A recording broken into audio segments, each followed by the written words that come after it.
Item ಯಾವುದೇ ಇರಲಿ try ಮಾಡಿ ಆಚಿ ಚಿಕನ್ ಮಸಾಲಾ. ನಮ್ಮ ಈ ಕಾರ್ಯಕ್ರಮದಲ್ಲಿ ಕಳೆದ ಕೆಲವು ದಿನಗಳಿಂದ 12 ರಾಶಿಗಳ ಮೇಲೆ ಗುರು ಬದಲಾವಣೆಯಿಂದ ಯಾವ ರೀತಿ ಪರಿಣಾಮ ಬೀರುತ್ತೆ ಅಂತ ಕೆಲವೊಂದಿಷ್ಟು ರಾಶಿಗಳ ಬಗ್ಗೆ ಈಗಾಗಲೇ ತಿಳಿಸ್ಕೊಡ್ತಿದ್ದಾರೆ. ಇವತ್ತಿನ ಕಾರ್ಯಕ್ರಮದಲ್ಲಿ ಇನ್ನುಳಿದಂತೆ ತುಲಾ, ವೃಶ್ಚಿಕ ಹಾಗೆ ಕನ್ಯಾ ರಾಶಿಯವರಿಗೆ ಯಾವ ರೀತಿ ಗುರು ಬದಲಾವಣೆಯಿಂದ ಪರಿಣಾಮ ಬೀರುತ್ತೆ ಈ ರಾಶಿಗಳ ಮೇಲೆ ಅನ್ನೋದ್ರ ಬಗ್ಗೆ ಇವತ್ತಿನ ಕಾರ್ಯಕ್ರಮದಲ್ಲಿ ಸಂಪೂರ್ಣವಾದ ಮಾಹಿತಿಯನ್ನು ತಿಳಿಸ್ಕೊಡಕ್ಕೆ ನಮ್ಮ ಜೊತೆ ಇದ್ದಾರೆ ಖ್ಯಾತ ಕ್ರಿಸ್ಟಲ್ ತಜ್ಞೆ ಮೀತಾ ಅವರು. ಅವರನ್ನ ಕಾರ್ಯಕ್ರಮಕ್ಕೆ ಸ್ವಾಗತ ಮಾಡೋಣ. ಮೇಡಮ್ ನಮಸ್ತೆ, ಕಾರ್ಯಕ್ರಮಕ್ಕೆ ಸ್ವಾಗತ. ನಮಸ್ತೆ ಮೇಡಮ್, ಈಗಾಗಲೇ 9 ರಾಶಿಗಳ ಬಗ್ಗೆ ತಿಳಿಸ್ಕೊಟ್ಟಿದ್ದೀರಾ ಯಾವ ರೀತಿ ಪರಿಣಾಮ ಬೀರುತ್ತೆ ಅಂತ. ಖಂಡಿತ ಈಗೆಲ್ಲ ರಾಶಿಯವರು ಅನ್ಕೊಳ್ತಾ ಇರ್ತಾರೆ, ಹೌದಲ್ವಾ ಇದೇ ರೀತಿ ಆಗ್ತದೆ ಅಲ್ವಾ, ನಾವು ಇದನ್ನ ಮಾಡ್ಕೊಳ್ಬೇಕು ಅನ್ನೋದು ಈಗಾಗಲೇ ಒಂದು ರೀತಿ ಎಚ್ಚೆತ್ಕೊಂಡಿದ್ದಾರೆ ಅಂತಲೇ ಹೇಳ್ಬೋದು. ಆ್ಯಂಡ್ ಇವತ್ತಿನ ಕಾರ್ಯಕ್ರಮದಲ್ಲಿ ಇನ್ನುಳಿದಂತೆ ಕನ್ಯಾ ರಾಶಿ, ತುಲಾ ರಾಶಿ, ವೃಶ್ಚಿಕ ರಾಶಿ ಬಗ್ಗೆ. ಸೊ ಮೊದಲನೇದಾಗಿ ಕನ್ಯಾ ರಾಶಿಗೆ ಯಾವ ರೀತಿ ಇದೆ ಗುರು ಬದಲಾವಣೆಯಿಂದ? ನೋಡಿ, ಆಲ್ರೆಡಿ ಇದೆ 2ನೇ ತಾರೀಕು ಜೂನ್ 2ನೇ ತಾರೀಕು ಗುರು ಬದಲಾವಣೆ ಆಗಿದೆ.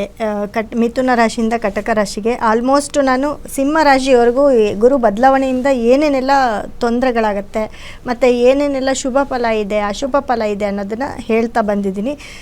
ಈಗ ಕನ್ಯಾ ರಾಶಿ ಅಂತ ಬಂದಾಗ ಕನ್ಯಾ ರಾಶಿಗೆ ಗುರು ಬಂದು 10ನೇ ಮನೆಯಲ್ಲಿ 10ನೇ ಮನೆಯಿಂದ 11ನೇ ಮನೆಗೆ ಬರ್ತಾನೆ. 11ನೇ ಮನೆ ಅಂದರೆ ಕಟಕ ರಾಶಿಗೆ ಬರ್ತಾನೆ. ಕಟಕ ರಾಶಿಲಿ ಯಾಕಂದರೆ ಕನ್ಯಾ ರಾಶಿಗೆ ಗುರು ಬಂದು 4ನೇವನು ಅವನೇ ಆಗಿರ್ತಾನೆ ಮತ್ತು 6ನೇವನು ಅವನೇ ಆಗಿರ್ತಾನೆ. ಸೊ 7ನೇವನು ಅವನೇ ಆಗಿರ್ತಾನೆ. ಸಪ್ತಮಾಧಿಪತಿ ಕೂಡ ಅವನೇ ಆಗಿರ್ತಾನೆ. 4ನೇವನಾಗಿ 7ನೇವನಾಗಿ ಅವನು ಒಳ್ಳೆ ಜಾಗ ಅಂದರೆ ಲಾಭಸ್ಥಾನಕ್ಕೆ ಬಂದಾಗ ಅವನೇನು ಮಾಡ್ತಾನೆ, ಇರೋ ಮನೆಯಿಂದ ಕಟಕ ರಾಶಿಯಿಂದ 5ನೇ ದೃಷ್ಟಿ ಅಂದರೆ 3ನೇ ಮನೆಗೆ ನೋಡ್ತಾ ಹೋಗ್ತಾನೆ. ವೃಶ್ಚಿಕ ರಾಶಿಗೆ ದೃಷ್ಟಿ ಕೊಡ್ತಾನೆ. ಜೊತೆಗೆ ಅದೇ ರೀತಿ ಸಪ್ತಮಕ್ಕೂ ಕೂಡ 9ನೇ ದೃಷ್ಟಿ ಮೀನ ರಾಶಿಗೆ ಕೊಡೋದ್ರಿಂದ ಮತ್ತು ರಾಶಿಗೆ 5ನೇ ಮನೆಗೂ ಕೂಡ ವೃಶ್ಚಿಕ ಮಕರ ರಾಶಿ ಕೂಡ ದೃಷ್ಟಿ 5ನೇ ದೃಷ್ಟಿ ಬೀಳೋದ್ರಿಂದ ಕನ್ಯಾ ರಾಶಿಯವ್ರಿಗೆ ಏನಪ್ಪ ಅಂತಂದರೆ ನೋಡಿ, 4ನೇ ಮನೆಯವನಾಗಿ ಅವನು 4ನೇವನಾಗಿ 7ನೇವನಾಗಿ 4ನೇವನು ಅಂತ ಬಂದಾಗ ನೋಡಿ, ಅವ್ರ ತಾಯಿ ಕಡೆಯಿಂದ ಯಾವುದಾದ್ರೂ ಆಸ್ತಿ ಆಗಿರ್ಬೋದು, ದುಡ್ಡಾಗಿರ್ಬೋದು, LIC ದುಡ್ಡಾಗಿರ್ಬೋದು, ಏನೋ ಒಂದು ಗೋಲ್ಡ್ ಆಗಿರ್ಬೋದು, ಏನಾದರೂ ಒಂದು ಗಿಫ್ಟ್ ಆಗಿರ್ಬೋದು, ಯಾವುದಾದ್ರೂ ಒಂದನ್ನು ಅವರು ಪಡ್ಕೊಳ್ತಾ ಹೋಗ್ತಾರೆ.